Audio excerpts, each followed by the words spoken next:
Eu tive um sonho essa noite que falava sobre... O sonho era profético e tinha a ver com arrebatamento.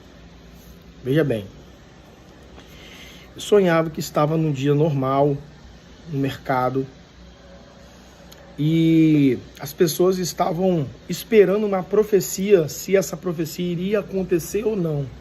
E eu estava nesse mercado. Quando deu a hora da profecia, justamente a hora da profecia, as pessoas saíam do supermercado e iriam para a rua, e eu estava nesse supermercado. E eu fui para a rua para observar o que aconteceria na hora do arrebatamento.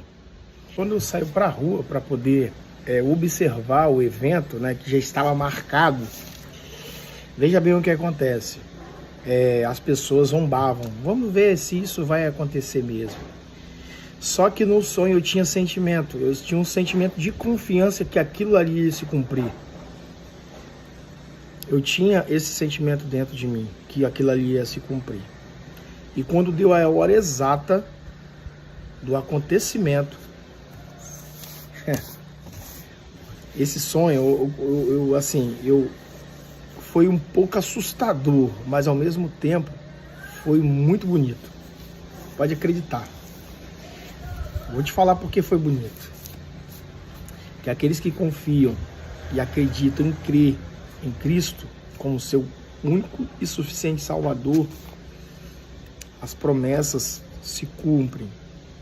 Você pode ser um pecador, assim como eu sou um pecador errado, com muitas pendências ainda para resolver. Se Jesus voltasse hoje, de repente, eu acho que eu nem subiria, porque tem tanta coisa para a gente poder resolver, de perdão, de mágoas, de coisas que a gente precisa de se livrar, que a gente fica um pouco meio duvidoso com as nossas próprias condutas. Mas se a gente crê que Jesus conhece de verdade cada um de nós, isso é uma esperança, né? Que pela graça nós somos salvos. Mas não significa que você pode viver de qualquer maneira, né? Então, João Batista já dizia que nós tínhamos que se arrepender, arrependei-vos, né? Então, eu não sou um conhecedor da palavra de Deus assim, como um doutor da Bíblia, ou sei falar muito bem, não. Eu simplesmente estou passando aqui uma profecia e estou passando aqui da forma que foi. Como eu disse para vocês, é um pouco assustador, mas ao mesmo tempo confirma que as coisas estão se cumprindo. Então, o que acontece? E nisso que as pessoas ficavam assim, ó, quero ver se isso vai acontecer mesmo. Quero ver se isso vai acontecer mesmo. E aconteceu o improvável. Eu já tive vários sonhos de aviões caindo, já tive vários sonhos de caminhões de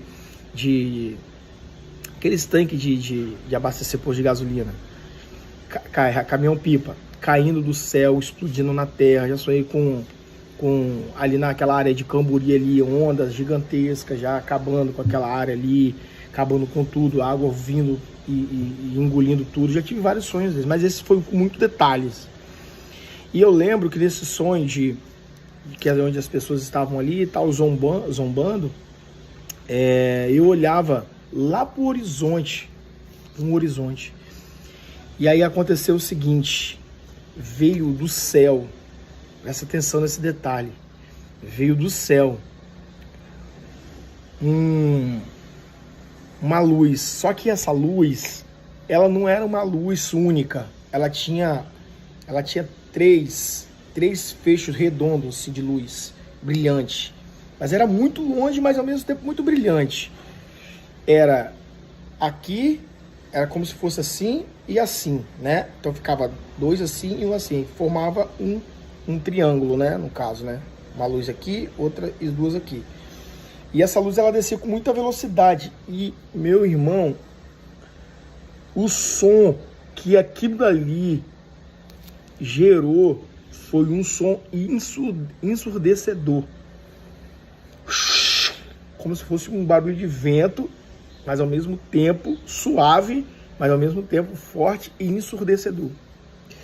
E eu via que as pessoas faziam assim, ó. E eu olhava para aquilo lá e assim, caraca, e agora? E vum! Aí depois de segundos, de longe você vinha vindo de lá para cá. Canhão, tipo como se fosse aquelas canhão de luz, aqueles fechos de luz do céu que para sinalizar avião. Foi como se fosse isso.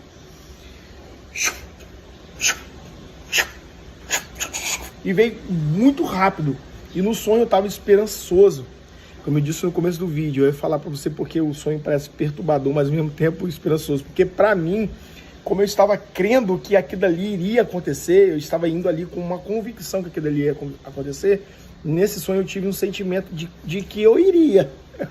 Não sei, mas eu estava assim, enquanto as pessoas estavam assustadas, eu estava tranquilo, eu estava calmo. E aí veio, e as pessoas tentavam correr, não conseguia correr. E aí, aquele canhão de luz, ele fez isso aqui em mim, ó. É como se você estivesse aqui olhando para alguma coisa, e quando você olhasse para o alto, você olhasse para o sol. Que você não consegue focar o olhar no sol. Foi isso. Quando eu olhei para o alto, eu falei, caraca, chegou minha vez. Quando eu olhei para o alto, chegou, bum, e me tomou. Quando me tomou, eu acordei em outro lugar. Olha isso, gente. Eu acordei em outro lugar. Aí, aonde eu acordei, eu não lembro onde foi. Só sei que eu acordei em outro lugar. Mas, saindo do sonho para a realidade, na mesma hora eu acordei. Já era de manhã aqui em casa. Até um detalhe do sonho, que é o seguinte, que eu esqueci de falar. Tem uma... Nessa hora que as pessoas estavam olhando e zombando, o tempo estava sol. Como você está vendo aqui, ó. Ó, ensolarado, ó. O tempo estava assim, ensolarado. E quando deu esses 2 minutos, o tempo ficou... O sol sumiu, ficou tudo escuro. Tudo escuro, totalmente escuro. E as nuvens, para quem jogou Super Nintendo, vai entender. Um dia acinzentado, igual o Super Metroid, quando ela vai escapar com a navezinha, que ela vai embora, era a mesma sensação. Que viagem, né? Quando eu jogava aquele jogo, eu já sentia essa sensação de pavor, assim, né? E o céu ficou acinzentado. Quando o céu ficou acinzentado, que aí desceu esse feixe de luz que eu falei para vocês aí, né? Então o sol estava aparente e daqui a pouco o sol sumiu e o dia ficou escuro, e aí foi quando começou o flash de luz tomar as pessoas e levar para o céu, né? Como me pegou também naquele dia. Mas o que eu quero dizer para vocês aqui é que eu estou aqui anunciando a palavra de Deus, que é a promessa e a fusão do Espírito Santo, e a chegada a hora de arrepender, de acertar as contas, de se arrepender genuinamente mesmo, né? E fazer aquilo que seja difícil para você, mas que seja dignificante para o reino, né? Então, assim, eu estou assim muito feliz de estar compartilhando esse sonho. Várias vezes eu tinha essa oportunidade, mas eu não fiz isso por covardia mesmo. Eu me sinto um covarde por não ter feito isso, mas agora eu estou aqui dizendo que é chegada a hora de arrepender, é chegada a hora de buscar, é chegada a hora de voltar para os braços do Pai, né? Nós estamos vivendo os últimos tempos, gente, né? Então a palavra de Deus está se cumprindo.